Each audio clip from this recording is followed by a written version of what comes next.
Hey everybody, this is Colin Murphy and welcome to Colin Podcasts About Real Estate Show 58. Great to be here again, and for those of you watching on video, hope you're liking my new office, recently decorated with the furniture that's gotten moved from Tampa to Madrid, Spain, which is my new base. I'm still fixing and flipping properties in Tampa. I'm still buying and selling with owner finance land throughout the West Florida area. I've got a lot of stuff going on real estate wise, and I'm enjoying the lifestyle here in Spain. I'm also enjoying the podcasting, of course. I had a fantastic guest on today, and as regular listeners will already know, I've been researching and investing in land over the last 6 months, really since early 2021 is when I first started getting into it and researching it. And I think I bought my first land in May 2021, and I bought multiple others since then and sold others since then with seller finance. So I have some income streams from land generating, several of them. So that's a lot of fun. But I'm still very much a novice when it comes to land investing. So I was very excited to invite a proper expert onto the Colin podcasts, as he gave me an opportunity to pick his brain on all the stuff that I don't know yet and to learn about his journey. So the guest today is called Brent Bowers. He's an investor and he's a coach. He's bought and sold millions of dollars worth of land in several US states, particularly in the state of Colorado. He's a former army officer with over 8 years of service, including tours in Afghanistan, who since then has created a very successful land investing business with over 100 owner finance notes. And that's just fantastic. 100 separate income streams from selling land on 3, 5, 10 and even 30-year owner finance notes. So we had a really good conversation, Brent and I. We discussed his pre-real estate career and his service in the military, how he got started investing in land, how he supports his family and 3 kids with land investing income streams, how land investing differs from single and multifamily in many key respects, pros and cons, and a lot of pros if you ask me. Scaling his business to 100 plus income streams, which is fantastic. I drilled into his team. I really got him to describe each team member's role and what they do. Talked about his future goals and motivations and any kind of advice he has for people I want to learn more. So really good interview. And it was actually funny timing. I mean, this again, I love inviting guests where I can pick their brains and stuff that I'm in the middle of doing, and land is one of those things. So if anybody out there is interested in working with me and working on my land business, CGM Land, I have a new position that I'm hiring for. It's a sales manager. And if you're interested in applying for it, just send an email to info@cgmland.com. That's info@cgmland.com. I'm going to be asking someone to just process customer inquiries, receive inbound calls from buyers and sellers, answer social media questions, conducting follow-up calls and negotiations, updating the CRM, and just regular training on real estate terms and sales, and a real bird's eye view of my entire real estate business. But the role is very much focused on helping me grow CGM Land, and I think it's a great opportunity for the right type of candidate that really wants to get stuck in and work alongside me with it. So if you're interested, let me know. But other than that, though, let's get back to the interview and talk to the real expert in land investing, because Brent is a real deal and he's achieved a hell of a lot in the last kind of 4 or 5 years. So let's head on over and see what Brent has to say. Brent Bowers, how you doing, my friend? Welcome to the show. Hey, I'm really good, Colin. Thanks for having me. It's my pleasure. So tell us a bit about yourself, Brent. Where are you from and what do you do? So you know what? I'm actually from Florida, and what do I do? I'm an entrepreneur. I'm a lifestyle designer. I'm a Christian, a Christ follower, husband, father of 3. Not to forget, actually, I should say a father of 4. I have a huge dog too. I just feel like I have to mention her as well, because she's like the fourth baby. So, I mean, I buy and sell land. I'm a land investor, pretty simple, nothing extraordinary about it, but my land supports my life. And that's how we go and do things and have the time to invest in other projects, spend time on projects, passion projects, you name it. That's awesome. I love it. And tell me, what types of jobs or what career did you have before becoming a land investor? So, you know what? I started out in 2007. I actually, before that, I had a lawn service. I graduated high school in 2004, built a pretty successful lawn service during high school. And then Awesome. about a year after I got out of high school, my father joined the business with me, and we really just exploded it. Mhm. But I kind of I get really bored of doing the same repetitive things. We started to hire a team, people to help us. And that wasn't going too well. Like they weren't showing up and they weren't mowing all the areas. So I was like, look, Dad, you can have this. I just got my real estate license. I'm moving to the coast, and I had just purchased my first rental property as well. Mhm. This is about April 2007. Ooh. And you know how those loans worked. You just basically had to show up at closing and you got a house pretty much. Yeah. So got great grandma to help me with the earnest money deposit. But here's what's really cool is I was the buyer's agent, so I got paid to buy that house. Mhm. First rental, I won't say I did really well with it. I paid about $130,000. Actually, it was $134,000 back in 2007. Okay. And guess what? I sold it in 2019. I'd like to tell you I made a tremendous profit, but I've sold it for about 135,000 in 2019. Well, But at here's least the you thing. held it for those 12 years, because otherwise you might have been selling it for 70 or 60, in 2010, Yeah, try like 50,000. But yeah, I mean, and I'd like to say I made a profit on it every month, but it was about $200 net after Mm. the mortgage payment. But something always broke: the air conditioner, the Oh, septic system, the roof, you name it. But I will say this: it was worth $1 million worth of real estate education. So sure. Mm. if you asked me that 5 or 6 years ago, or 9 years ago, after my first deployment to Afghanistan, where it took all my money to renovate this house after my tenant trashed it, I would have said this is the worst business in the world. But that's kind of So when where did that. you join the military? Was that after your lawn business, and before Yeah. and during So real estate? I was getting to that. So 2008, 2009 happened. Really kicked my butt. I was Yeah. struggling. It got so bad. Ended up having to move in with the in-laws. Okay. And nothing wrong with them. I love them. But a grown man and his wife shouldn't move in with his mother and father-in-law Yeah. after he's had a business, a real estate license, and a rental property. So 2008 was pretty rough on me. My grandfather said, "Hey, go back to school, join the military, do 20 years, retire." Well, I did that. I got into school. I was going to school. I was deploying to Afghanistan Wow. and just had a crazy life. Wouldn't trade it for the world. The Army ended up sending me to be an officer later on. So I was a military officer, Hmm. but just wasn't having it. I was always away. The 8.5 years of service that I did, I Wow. was actually probably only home about 4 years. So No. that's hard on a marriage. Yes, No sir. no personal life.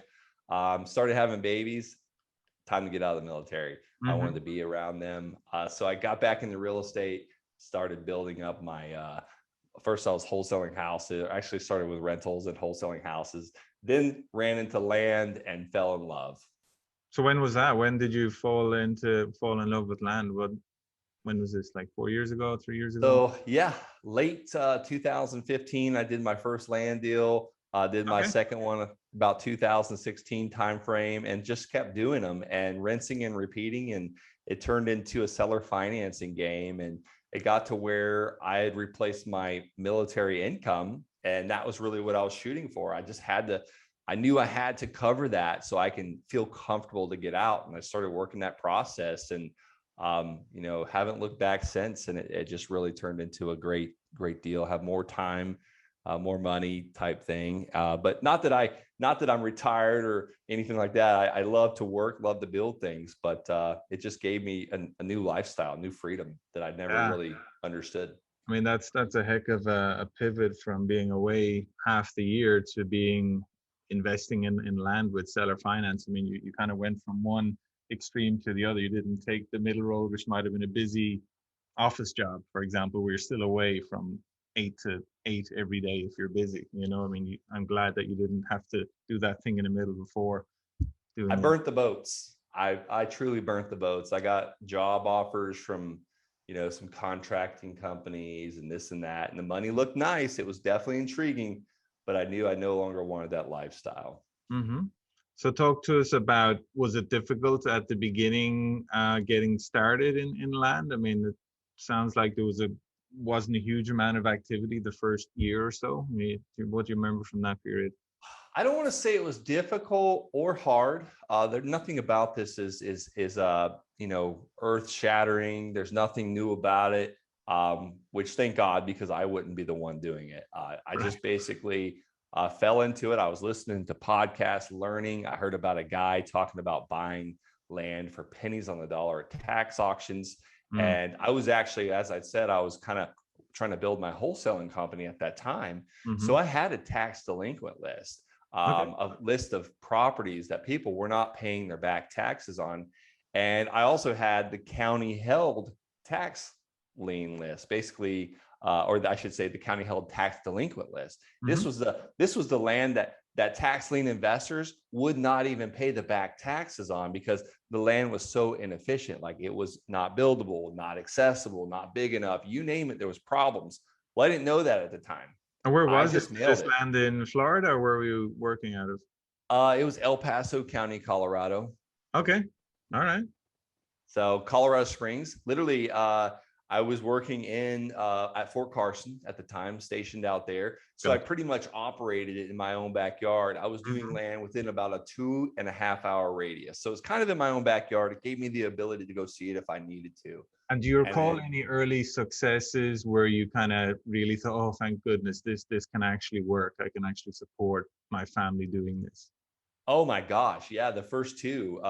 So I mailed that list. It was 687 postcards. It was just a simple handwritten white postcard. Said, Mm-hmm. hey, my name is Brent. I'd like to buy your land on, Wichita Street or whatever. Most of the time, they didn't even have an address. So I was Right. lucky if there was a street name. Mm-hmm. And I got calls. And I will tell you, I got 85 phone calls. Wow. Well, It's a I lot. was working almost 13-hour days on base at that time. So I didn't really have time to return all those calls. I had time to return about 20 of those calls. And this was within about a few days. So I mailed it, about 4 or 5 days go by and the phone just starts blowing up. So I did what I could to return those 20 calls. Out of those 20, I ended up talking to 2 people that just sound really motivated. They're like, yeah, take the land. I don't care. I was like, oh my gosh, this is crazy. I had been buying houses since 2007, haphazardly, basically.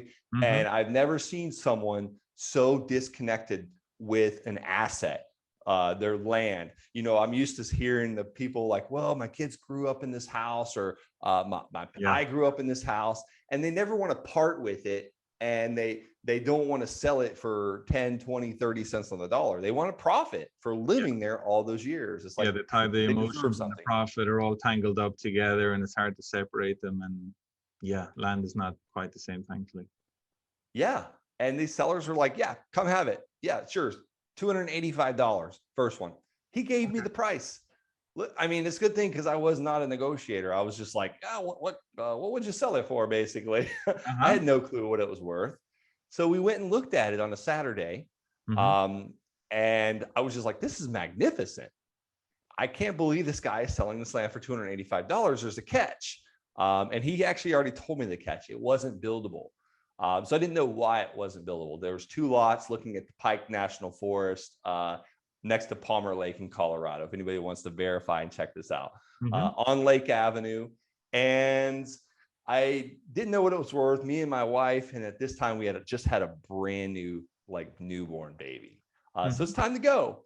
And we're driving down the hill, and this is as if God planned a real estate office for me to see. And I was like, I bet you they probably know what this is worth. So I call, and the sweet realtor answers the phone. It's on a Saturday, mind you. And I said, hey, I'm looking at buying some land on Lake Avenue. It's right down the road. I'm just trying to figure out what I can get it, what I can sell it for if you were to list it for me. I want the 30-day blowout price. I want the get it done now price. I can't afford to keep my money in this land. I didn't tell it was $285. I was embarrassed to say that. Right. Just kind of broke at the time. And I mean, that was a lot of money for me. So she's like, I'm very familiar with it. Here's why it's not buildable. It's only one ingress, egress. They need to build a road over the railroad tracks. It takes millions of dollars to do that, and the city won't allow them. I said, okay. I was like, what's the get it done now price? She said 10 grand. I was like, really? So I thanked her for her time, hung up with her. She called me back within about 3 minutes and said, hey, Brent, can I buy it? And I was like, well, what are you offering? She said $5,000. And that's when I knew right there, I'm on to something. And I was just like, let's do it. And she offered to buy it. We closed on Wednesday. I You did actually like a called the double seller. close where you bought it and sold it in the same day? Pretty much. I told the seller, I said, hey, can you meet me Tuesday? I'll pay you. Bring me the deed. I brought the deed to the title company Tuesday evening.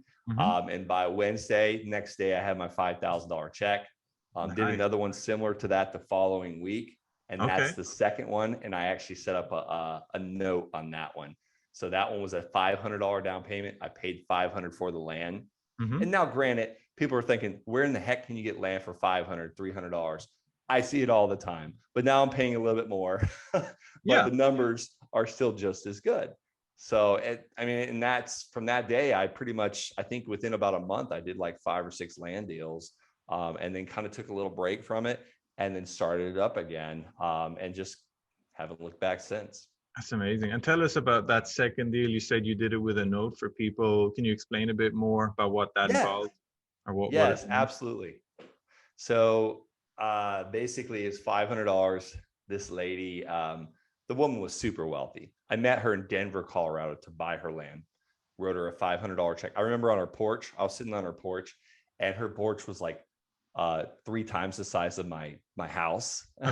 Like, she didn't need money. And she's like, look, my husband was a stock trader. He bought this godforsaken land like years ago, like 20 years ago. I don't know what you're going to do with it. And I was like, great. I mean, would you sell it for a little less than 500? She said, no, I know it's worth way more than that. So wrote her the check. I got the deed. She already had the deed notarized and signed for me. She wasn't playing around.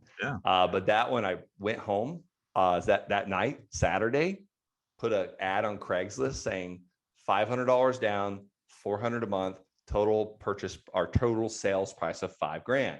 I don't know. For some reason, I just like making $5,000 pops. I was like, okay, I'm spending 500. I need to make 5,000, right?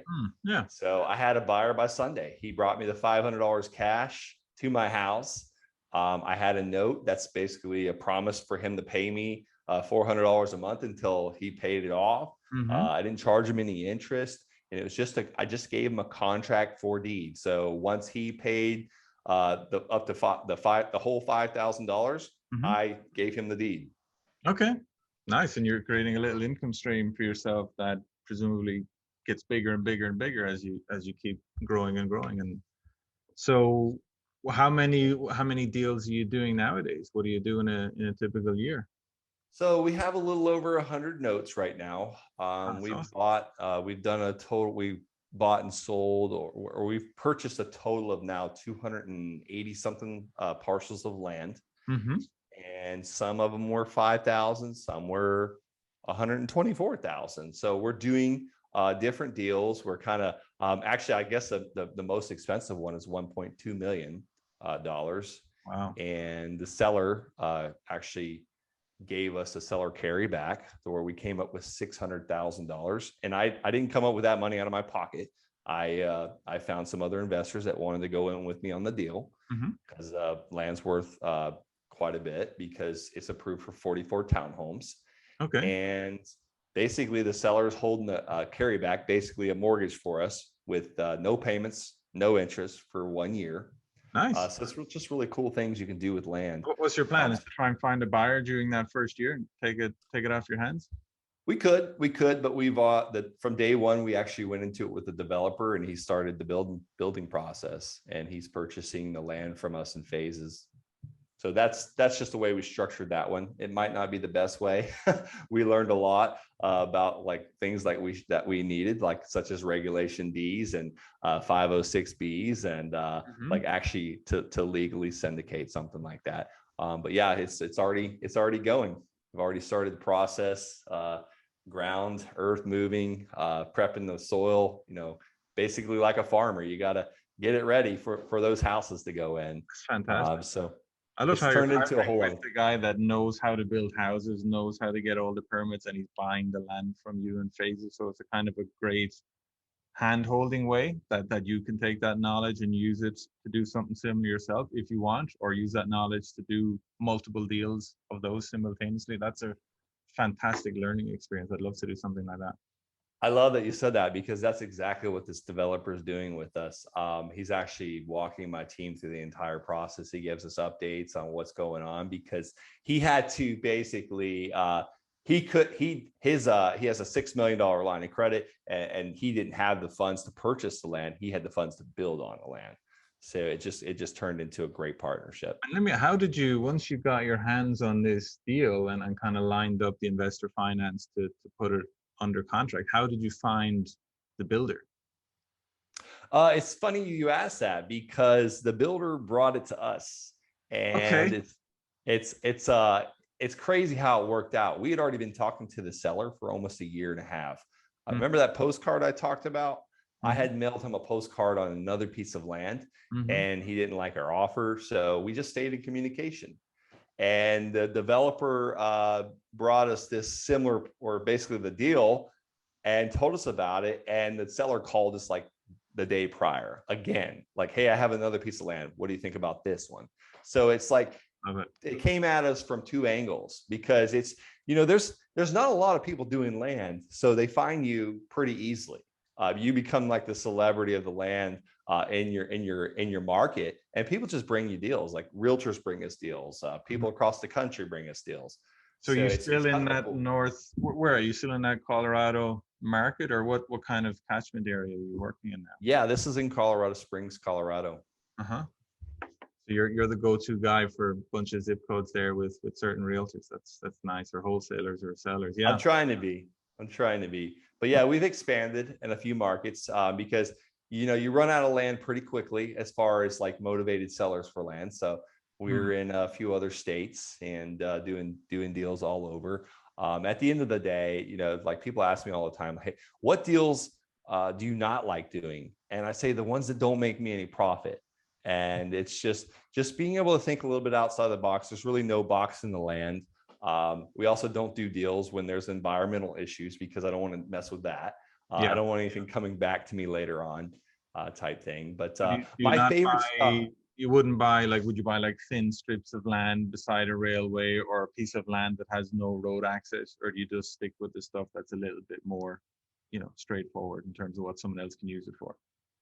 I would buy both of those if Okay. I figured out a way. Like for instance, that little that strip of land that has no road access. Like, okay, are there neighbors? Are they neighbors adjoining that? Can I pre-sell it to a neighbor? Mm-hmm. Because if I find out the neighbor's willing to pay 50,000 for it, and I can get it for say a quick 25,000, I would assign that contract to the neighbor, or purchase it, get $25,000 from the neighbor, get my money back out of it, and hold the financing for the remaining 30 years, and have a 30-year mortgage or note payable to me. And then at the end of the day, that's all we're trying to do. We're trying to stack notes to where every single day when we do another deal, we have another $300, $400, $500, $700 a month coming our way. Because at the end of the day, it's kind of like rental properties. Yeah. You stack up 20 or 30 rental properties paying you $300, $400, $500 a month. Mm-hmm. I mean, you got 10 of those at $500 a month. That's $5,000 a month. Yeah. And so you mentioned you've like 100 notes at the minute. I mean, what's your average term? Is it like 3 years, 5 years? Is it? So we started out with 3 years. It's funny because I just had a bunch pay off in one area, actually. And I was like, what is going on? Everyone's paying off their notes in this area, but it's one of my tests, like, beta tests where we were just doing, I was like, I got to get my money back quick.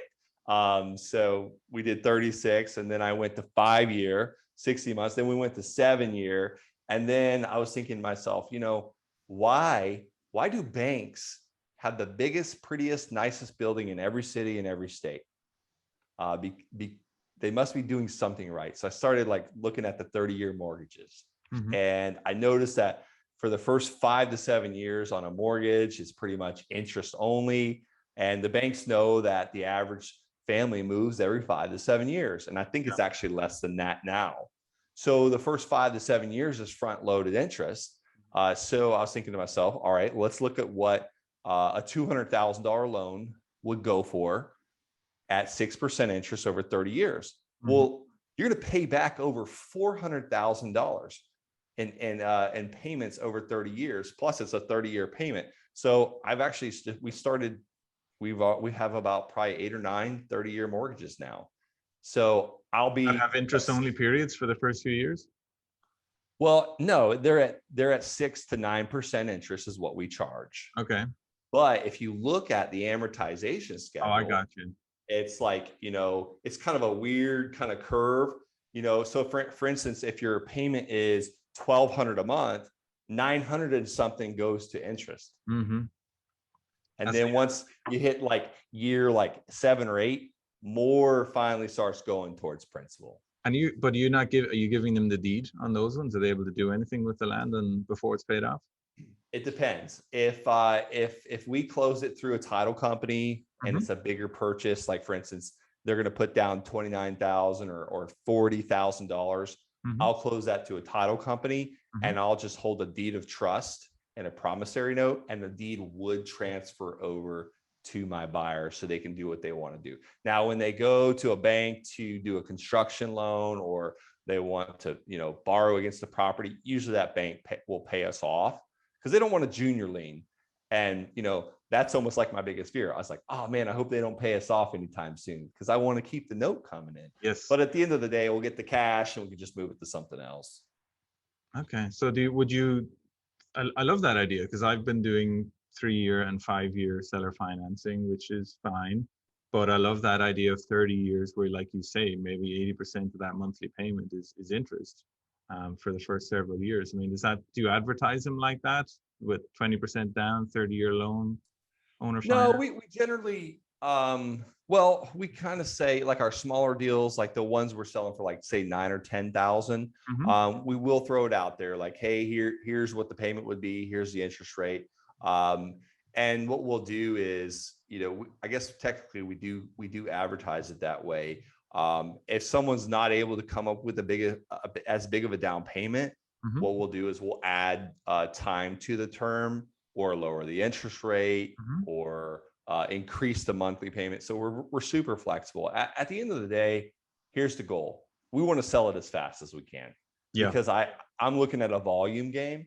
I never want to be sitting on a piece of land for too long because, it's not bringing in any money, or we might be paying an HOA or a landowners association and you got to pay those taxes.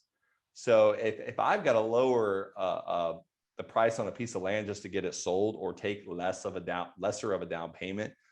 Perfect example. We were trying to do $40,000 down payments for a couple parcels we subdivided because that was going to pay off the private loan that we got for that property. Okay. Well, someone came with $29,000 and you better believe I took it because I was like, look, the land's been listed for like 3 months. This is not going like I thought it would. Let's just take the payments and I'll figure it out later. Yeah. Yeah, you're right. I've got one of those in a fancy golf community and the HOA is like nearly $400 a month. And I'm like, well, if somebody gives me an offer in this, I'm going to be very tempted just to get it off my books, Yeah, it's like what we found with that is we just got to figure out like who would buy in this area. Oh, a golfer, a tennis player. So we start getting on like buy sell groups not buy sell groups. We get on like golfing community groups, like Facebook groups, and start saying, hey, we got this beautiful, pristine property in a golf community. So that's how we attract those type people as far as like the avatar. I've kind of stayed away from those really expensive ones now because they're just harder to move, and I like the quick snap stuff. Yeah, I think I'm going to do the same. So let me ask you an obvious question, or maybe it's not that. Maybe the answer isn't obvious. But how would you say land investing differs from investing in, the typical single family or multifamily homes? We talk about from a rental standpoint or a flip or a wholesale, like what standpoint? Yeah, give me both, from a flip and from a kind of a rental. All right, let's talk about rentals. So, I've got multiple rentals. I buy rentals because here's the thing, land, there's nothing to depreciate. So everything I make, like all those 100 notes, that's quite taxable. There's no carpet, there's no walls, there's no refrigerator, there's no roof for me to depreciate over the years and take a write-off on my taxes. So I do buy rentals. But here's the thing. I talked about that one that I purchased for $134,000 back in 2007. My mortgage was $750 a month. I pulled in, if I was lucky, $900 a month. So that's what, $150 over the mortgage. That's going to take me a very, very long time to retire on. And if that thing over the period of time that I had never appreciates or goes up and down in the markets, like, what am I going to have? I've got to pay that thing off and literally be, retirement age to actually have that money. Other than land, I talked about the small deals that I talked about. That second one, I get my money out immediately, $500, or let's just say a bigger deal. Maybe it's a $10,000 deal. We get our money out pretty quickly, and then the remaining payments are pure profit of $400, $500, $600 a month. And there's no repairs. There's no refrigerator to repair. I mean, we just moved into a new house in Florida. We moved from Colorado to Florida, and I'm telling you, everything is broken. Air conditioner, the roof's leaking, everything. And it's just like, man, if this would have been a rental, like it would have taken me 30 days to renovate this house for me to get a tenant in it, to make a couple $100 a month over the mortgage payment. And like, I'm not going into debt for my land. On our 280 something parcels, I have debt on 3 of them. And it's only because it didn't work out the way I planned, because the down payments weren't large enough to pay off the note. And it's because we did a subdivide. So at the end of the day, I'm not in the massive amount of debt. I've got partners. I figure out ways to pay it off quickly because we just want cash flow. And you think so for the majority of your land deals, your down payments when you're selling them will cover your initial cost of capital? In the beginning, yes, that's the way I set it up, because I didn't have the cash to leave into the deals. But now I'm like turn and burn as fast as we can get it. So if I've got to keep my money in it for 6, 8, 9 months, I'll do it as long as we get that thing sold. I find that a lot of people walk around with $1,000, sometimes $3,000. So I try and keep my down payments now somewhere around that, because it's really easy to sell it. And then you can, as long as your down payment is at least a little bit larger than the monthly payment, because you got to have like some type of, barrier of entry. Because if, like, for instance, our down payment's only $500 and the monthly payment is $600, that's a guaranteed default. Like, they're going to default on that loan. Yeah. And have you had that happen to you with somebody? Oh yeah. Our default rates are sitting at about 10% right now. So if I got 100 and I've got 110 notes or so, we're currently sitting right at 10 defaults. And that's people behind. We've actually automated that system where they get, a voicemail drop and a text message saying, "Hey, you're behind." And at 5 days, they get a late payment fee. And that's kind of a lesson I learned in the beginning. I didn't used to charge those because I wasn't planning for 100 notes and having to pay someone to collect to get those things caught back up, because I don't want to have to go resell that land. But unfortunately, that happens. We give them about 60 days to figure it out, or we'll restructure their loan. If they're communicating with us, the buyer is communicating with us, we'll do everything we can to restructure it. But sometimes people just say, "Nope, I'm done. I don't want it. I realized I'm actually going to have to do some work to build on this property." And they just let it go back. And usually we're profitable on it, so we resell it. Okay. Yeah, makes sense. And I guess it's less complicated with a piece of land than a house. But yeah, you're still going to be dealing with some time and legal fees, but you should be fine. You're taking back a piece of land and you've got a deposit and a handful of payments for it. So you shouldn't lose any money. Just you got that legal time, whatever else. So yeah, that's great. That's 10%. I guess that's manageable on a decent sized business like what you have. So, pivoting slightly, what's your team look like now, Brent? Yeah. So the team's not super large. Basically, I have my acquisition manager, and it's funny. She pretty much helped me get this business off the ground. She's been with me since April 2016. So she now has a passive income that helps cover her mortgage payment, her car payment, and she's a partner in a bunch of the deals with you.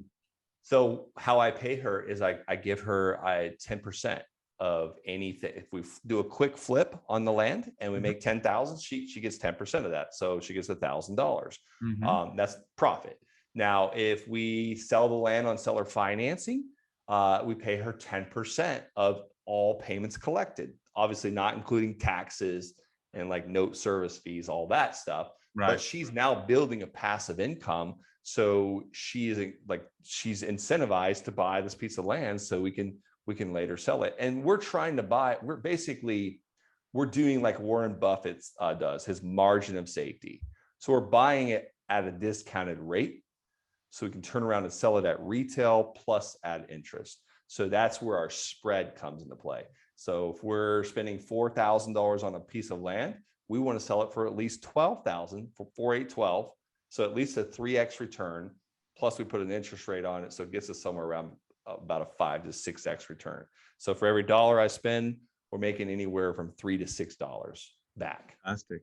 And so you mentioned, so you have an acquisitions manager. I love that incentive, the 10% commission on sales and monthly kind of note income. Do you have anyone else? Do you have an assistant or guy that drives around the lots? What kind of people do you got?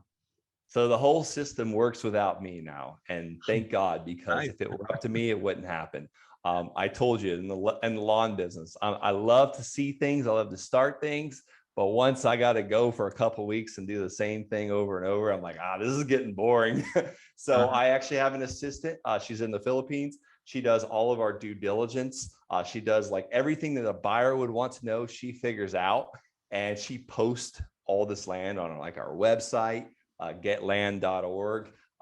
She posts it right there. So if anybody wants to see what our website looks like, and she puts it on all the land for sale sites like land.com, Landmodo, Landwatch, Land Century, and she puts it on Craigslist and Facebook.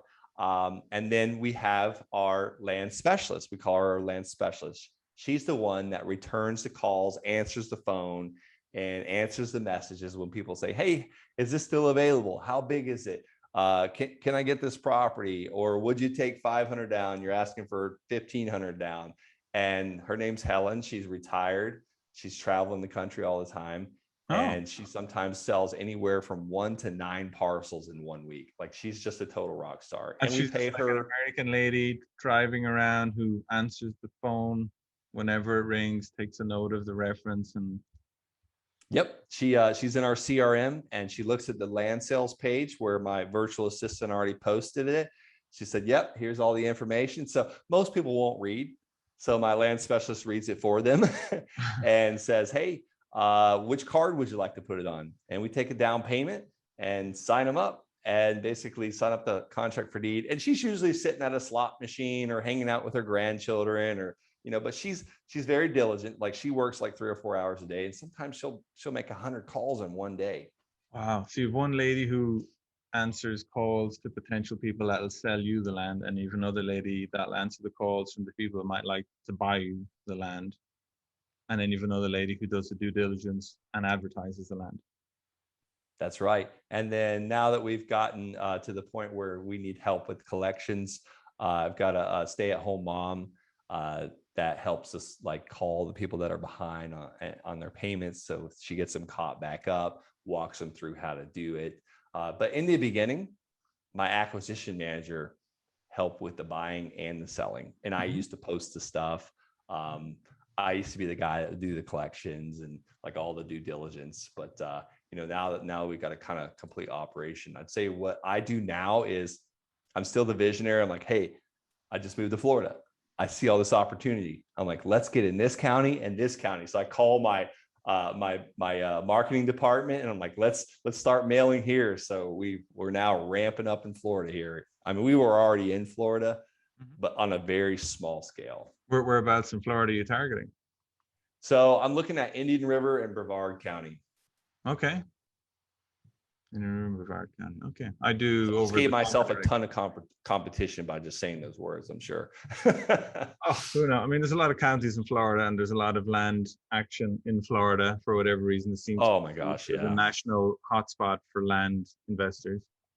It is. So, yeah, no. If anyone's listening and they want to get stuck in, go ahead. There's plenty of land for everybody, I think.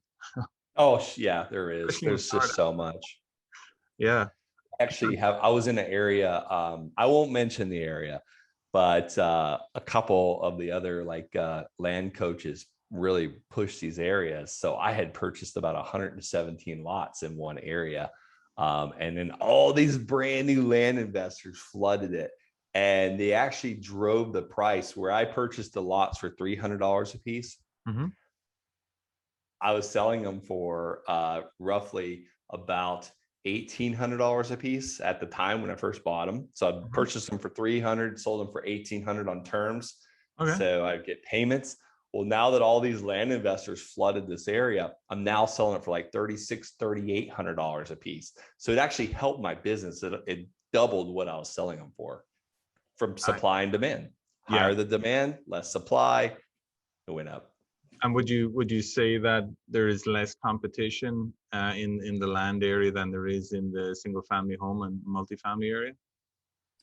Absolutely, because it's, everyone's fighting over the stinky old dirty cat pee houses, and I actually didn't even mention the flipping example, how it differed from flipping houses to land investing. Mm-hmm. But everyone's going out and you don't, like, you see these foreclosure auctions, like these guys are just competing against themselves. You go to a foreclosure auction at the courthouse, and like, I don't even know why they do this. Like, they're actually paying over sometimes what it's worth because the other guy's bidding on it. And it's like I don't want to say it, it's like a pissing contest, really, sometimes.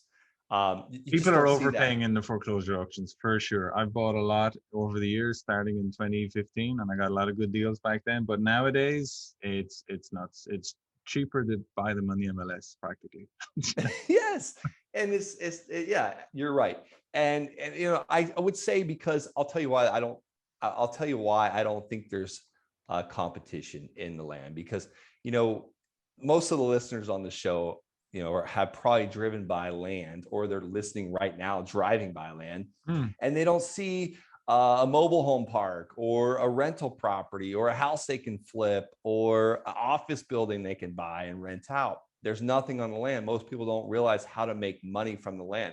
How I'm making money from the land is I'm buying it at a discount, and 99 out of 100 people are not going to take my discounted price because they don't need my services. So it's a scale deal. Like, I have to talk to 100 people to get one parcel at 30, 40 cents on the dollar. But what I'm doing is I'm either flipping that land to someone at 60, 70, 80 cents on the dollar and making a quick profit, or I'm seller financing it to someone that can come up with a down payment and a monthly payment.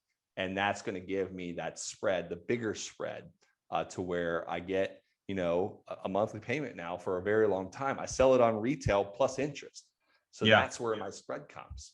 Yes, you sell it at 100 cents on the dollar, and if they end up paying that over 5, 6, 7 years, they're going to end up paying whatever, 110, 120 cents on the dollar, I guess. There you go. Or more, who knows? Yeah. Just like the banks. I mean, we think that we're getting a great deal if we're buying this house at 200,000. And granted, I'm just using a 6% interest example. Like, people are getting 2-3% interest. But if we buy this house for 200,000, never refinance, paid over 30 years, we're paying back 400 and something thousand. Yeah. Now I could go to that seller and say, hey, I'll give you 250,000. You just hold the note at principal only payments, no interest, basically, is what I'm saying. I'm just not saying no interest. I could give that seller 250. I would pay that seller way less than I'm going to pay the bank. Yeah. It's just compounding interest. You're right. If you look at an amortization table, even on your primary home, and you see what you're going to end up paying back with that 300,000 loan, ends up being, 570 or whatever it is over 30 years. It puts it in perspective, doesn't it? So, I like what you said earlier, that you love kind of planting the seeds and growing something, but you get bored very quick if you end up doing the same thing repetitively and, living the same day over and over again. And I can certainly empathize with that. So, with that in mind, can you share your kind of future goals or your kind of motivations with us? What's kind of getting you enthusiastic, these days? Yeah, I'll tell you what, we got a lot going on. I actually have 3 companies. We have a house buying and flipping company. We're doing like 4 renovations. Plus, we have a 19-unit apartment complex that we're renovating. Wow. I also have the Land Sharks where I'm actually coaching people how to literally buy this land at a massive discount and sell it in your sleep, and pretty much giving all the systems and walking students through how to do this. So that's been incredibly fascinating for me. I got up this morning just super early just to get into our support group and start answering questions. So that's what I've been up to. We just actually moved across the country back to Florida, to where our family's from, enjoying this summer beach life. Kids just went back to school. Right. So a lot of things going on. I'm just a super busy guy, always staying busy. We're heading out to Arizona literally in like a couple hours to a friend's birthday party. He's turning 40. So Mr. Brent Daniels, TTP, him and his wife, if for anybody that knows that guy. So we're just doing all kinds of stuff. But I get to see my parents more often, get to be there for my children. I'm home for breakfast and home for dinner. Yeah. I was never home for anything when I was in the military. Yeah, no, it sounds like a busy, fun life, and that's what real estate can do. Like, it can help you design that lifestyle, whatever it is, whether you're just on your own and you want to go hunting and fishing all the time, or whether you're a busy family guy and you want to spend time with the kids and still get that intense 6-8 hour day in with a bunch of team members helping you with a business. I mean, real estate can really offer you a lot more than certainly any other business I know, and you don't need to be a genius to be successful at it, because if you did, I certainly wouldn't be successful. And a lot of other people I know would hold their hands up and say, you're right. Yeah, absolutely. That's why I'm in real estate.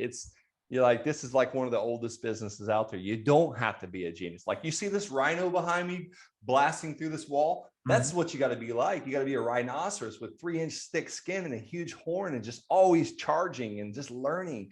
Like, you asked me that first land deal. It wasn't hard. I just pulled the trigger and sent some mail and answered the phone. Right. Yeah. Just got to take action, right? You just figure things out as you go along. Too many people worry about how to climb to the top of the ladder before they just step on the first rung. I mean, that's what's great about My 1-year-old. I can understand people being reluctant to buy a house for 150,000 that they might want to resell for 180. I get that you're reluctant to gamble on that, but in land, you can buy, even now in 2021, there's loads of places you can buy land for $1,000 and sell it for $2,000 or $3,000. There's no reason why you can't pay for that education and gamble on a couple of lots and get started. You'll learn a lot, and chances are you'll make money. Oh, so true. And then you can use the same exact model on bicycles. Like I told my son, it's like, you see that bike over there? It's got the 2 flat tires. You get it for free off the side of the road. And it's just a stupid example. You get it for free off the side of the road in the trash. You go to Walmart and you spend whatever, $6 on 2 tubes. You put the tubes, you air the tires up, you shine the bike up, and you sell it for 20. You just made what is that? I can't even do the math. It's a $14 profit, tax free, because it's cash, right? Yeah. It's a great analogy, and it's a great task to give any teenager that tells you he's bored. Get him to do something like that. That's right. Great. That's right. It's just, at the end of the day, you're buying something that someone no longer wants, and it's a piece of land. Same thing with houses. They no longer want it, so they've let it deteriorate. They haven't mowed the grass. They haven't fixed the roof. Whatever your asset is, like, you're just turning around and polishing up and giving it to somebody else that does want it. And sometimes you don't even have to polish it up. You get it at such a discount, you just put it out there and advertise it to the masses. Someone's going to take it. Yeah. And that's why I love land, because I offer the financing. I'm offering the asset as well as the easy financing, and just combining those two, and it makes just a perfect scenario. Yeah, there's a lot you can play with there. Any final advice, Brent, for folks out there looking to get into land investing or real estate investing? Yeah, I mean, you know what? Just pick your path, stay with it. Find someone that's actually just a little further ahead than you are. Model them. Collapse timeframes, and stay with it until it's successful. Like, I have people all the time. I just had someone telling me the other day, "Oh my gosh, like, I'm looking at this list. I'm going to spend so much money. I don't know if I could do that." You got to sometimes just go out there and take risks, pull the triggers, because it's a business. You got to invest a little money or bootstrap it. You just got to keep pushing, and it's not going to work out like like we always plan it. It's going to take a little longer. It's going to cost us a little bit more. We're going to have to get up a little earlier. I got up this morning. I set my alarm for 4 a.m. Guess what? I hit the snooze button, but I had some things to do before we go and travel. I hit the snooze button. I got lazy. I was fired up last night when I set the alarm. Mm-hmm. And thank God I heard my son, my 1-year-old, cry at 4:06. And I was like, boom, out of bed. Like, I felt like that was what got me out of bed this morning. But sometimes you're going to have to get your butt up early just to get things done. Yeah, absolutely. You do. And yeah, I lived in Florida for many years, and that people get up early in that place more so than other folks. And one kind of another way, I love what you said there. I think people often overestimate what they can achieve in 1 year, but underestimate what they can achieve in kind of 2 to 5 years. That's amazing. That's a great, wow. So people overestimate what they can achieve in 1 year, but underestimate what they can achieve in 5. It's really good. Yeah, think about it. Like, I thought my business would be so much further. I thought I was gonna. I see these guys that are on these podcasts like, yeah, I got 120 notes. Well, they didn't see all the mornings I got up. It starts with 1 note, and the second, it's a bunch of small wins. Like the first win is picking your playground. Pick your area that you want to invest in. Mm-hmm. The second small win is let's get a list of people that own that asset that we want to get in touch with, like whether it be the houses, apartment complexes, mobile homes, land. That's the second small win. Now, what's the third? Let's get our letter or our postcard. The fourth would be mailing that stuff or calling or texting, whatever your medium is. But it's just a series of small wins, as my mentor Tom Kroll taught me. I love it. That's a great way to end the show, Brent. Thank you very much. I really enjoyed this conversation. How can people learn more about you? Are you on social media? Is there a way for people to reach out? Yeah, absolutely. I just started a brand new YouTube channel. Look me up, Brent Bowers, and please subscribe. I'm the only guy on YouTube talking about land investing. I'm also got the honor of being Wholesaling Inc.'s official land coach. So look me up that way, however you want, or head over to thelandsharks.com. Thelandsharks.com. I'll get all that on the show notes. Brent Bowers, this has been a pleasure. Have a great trip to that birthday party in Arizona, and let's stay in touch. Thanks, Colin. Appreciate you having me, and best of luck in your land investing. And pleasure, man. Thank you. There you go, folks. That was Brent Bowers on Colin Podcasting About Real Estate Show 58. I hope you enjoyed that interview as much as I did. I think Brent's a very enthusiastic, interesting guy. I admire what he's achieved. I love that he's set up the businesses with pretty autonomous teams. His acquisitions manager, dispositions manager, customer service. Really, really interesting. I was taking notes as we were chatting, as I'm sure you can imagine. A lot of stuff I can learn and piggyback on, and a lot of that is real estate is a lot about learning from people that are, you know, a couple of steps ahead of you on the ladder, as Brent is on the land investing ladder. He's ahead of me on that, so very happy to learn from them, and delighted he was able to share his story with us, and I hope it, you know, inspired a couple of you to investigate land investing further, because it is something you can do part-time, full-time. You can put $100,000 into it. You can put $1,000 into it. It's really a great way of getting started in real estate that to me has far less moving parts than buying and selling houses, which I love doing.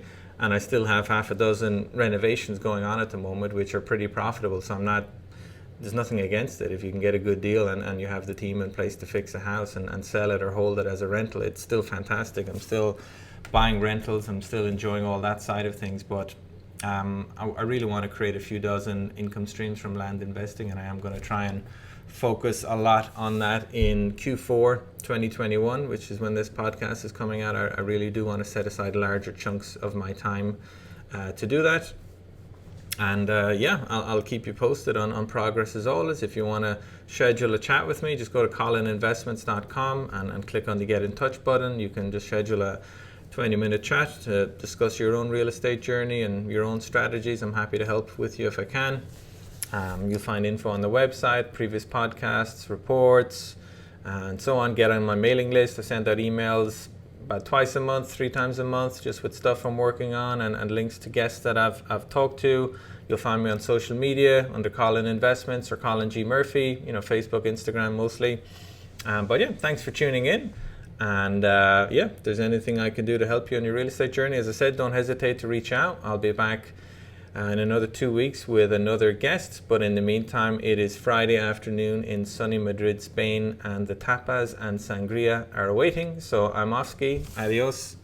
And I will chat to you again soon. Bye-bye.